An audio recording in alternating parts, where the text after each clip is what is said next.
नाम, न कभी आज तक की कांग्रेस की मीटिंगों में कहीं उनको देखा गया, उपस्थिति देखी, और न इन्होंने कांग्रेस के लिए कभी जहाज में बिछाई हो, जहाज में तो छोड़ी, लेकिन कभी उन्होंने काम ही नहीं किया। 5 साल का जो 13 से 18 तक कांग्रेस का कार्यकर्ता सड़कों पर आकर के भाजपा प्रशासन के खिलाफ संघर्ष करता था, तब ये कहाँ गए थे? इन्होंने 13 के अंदर भी बेगूस से बागी होकर के चुनाव लड़ा और पार्टी से निष्कासित भी हुए, और मात्र जमानत भी शायद बसते बसते इनकी रह गई, जमानत इनकी जब्त हो गई। अब ऐसा शख्स जिसको कार्यकर्ता नहीं जानता, मेरे ख्याल से आप में से भी कहीं नहीं जानते होंगे उनको, जिनको शहर का व्यक्ति नहीं जानता, गांव का व्यक्ति नहीं जानता, जिनको कोई भौगोलिक स्थिति पता नहीं, राजनीतिक स्थिति पता नहीं, और अपने प्रभाव से अगर टिकट ले आता है कांग्रेस के कार्यकर्ताओं की भावना के विरुद्ध, आज आपने स्थिति देखी है, आज आपने देखा ही है सारा का सारा, ये कोई न तो बुलाई भीड़ है, ये वो कार्यकर्ता है जिन्होंने अब तक पार्टी को जिंदा रखा है। निर्णय मुझे पूरा विश्वास है, मैं मुख्यमंत्री अशोक गहलोत साहब से मिलकर आया हूँ, मैं रंधावा साहब से भी मिलकर आया हूँ, और हमने हमारी जो स्थिति थी वो पूरी तरह से वाकिफ है। मुझे पूरा विश्वास है गहलोत साहब जिनके मैं कह सकता हूँ कि मेरी ज़िंदगी शुरुआत और अंत उनके वहीं पे होता है। मेरे राजनीतिक जीवन का जो बना है उन्होंने बनाया, और मैंने उनके नेतृत्व के अंदर ही काम किया रहा। चित्तौड़ में जो डेवलपमेंट उनकी मेहरबानी से ही हुआ है।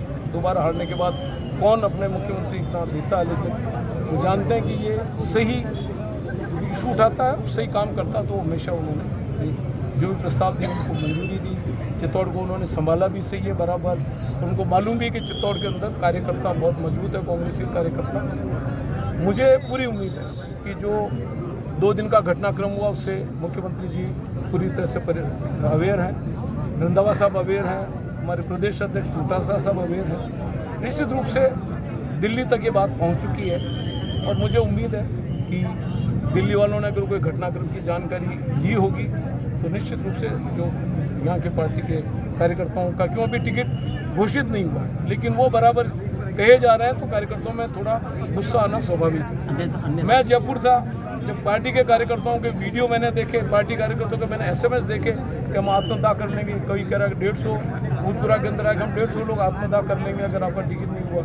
एक हमने केसरपुरा के 40 लोगों का आएगा, हम एक साथ 40 आदमी आत्महत्या करेंगे। एक का अपने घटियावली खेड़े से फ़ोन आया कि मैं फांसी खा करके मरूंगा, आज रात तक आपका टिकट नहीं आया। तो मेरा तुरंत दिल हिल गया, मैं तुरंत यहाँ पर सब कार्यकर्ताओं से मिलने के लिए आ गया।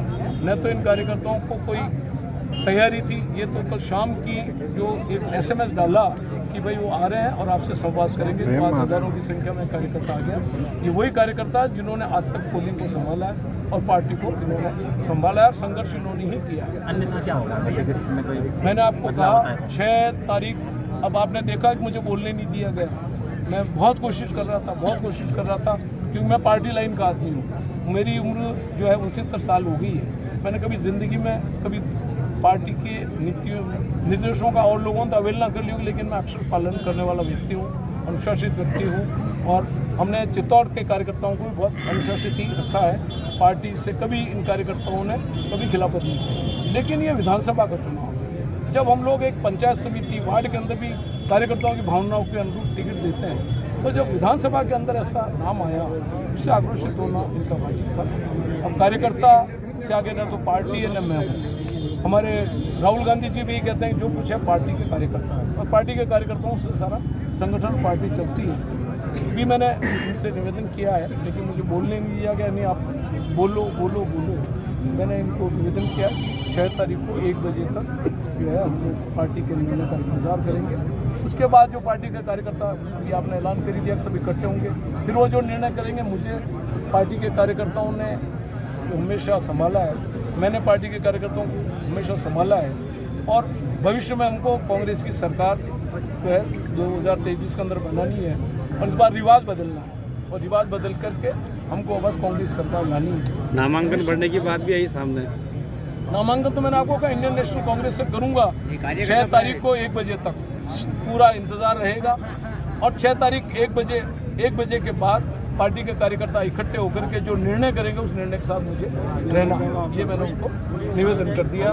बाकी आप जान रहे हो मुझे कहा क्या कि आप ये निर्णय नहीं करोगे तो हम आपको यहाँ से जाने ही नहीं देंगे, हम भी नहीं जाएंगे, आप भी नहीं जाओगे। तो निश्चित रूप से 6 तारीख 1 बजे तक मैं हाईकमान के से बंधा हुआ हूँ। मैं अशोक गहलोत साहब के निर्देशों का कभी मैंने ज़िंदगी में अवहेलना नहीं की, लेकिन अब स्थिति ऐसी बन गई है कि चित्तौड़ का कार्यकर्ता पूरी तरह से आर पार के मूड में आ गया है। तो मैं समझाने की मैंने बहुत कोशिश की है, समझे भी है, माने भी हैं और मुझे वक्त भी दिया। और मुझे मेरी लीडरशिप पे जिनके निर्देश पे मैंने हमेशा काम करता आया हूँ और उन्होंने हमेशा मुझे ताकत भी दी है। मुझे पूरा विश्वास है कि हम 2023 की जो सरकार बनाने जा रहे हैं उसमें चित्तौड़ के साथ किसी तरीके का गलत निर्णय नहीं होगा और यह से हर हालत के अंदर कांग्रेस पार्टी का सिंबल जो है कार्यकर्ताओं की जो भावना उसके अनुरूप आएगा।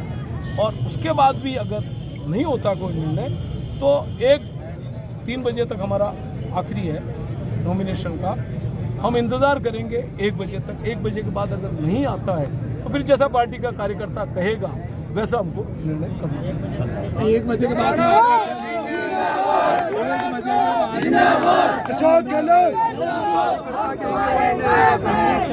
एक बजे बाद में आप निर्दलीय बनेंगे या कोई दूसरी पार्टी से? क्या कहा मैंने आपको क्या कहा कि जो पार्टी का कार्यकर्ता 6 तारीख को 1 बजे के बाद सामूहिक होकर के एक निर्णय करेगा उसी निर्णय से मैं बंधा हुआ हूँ।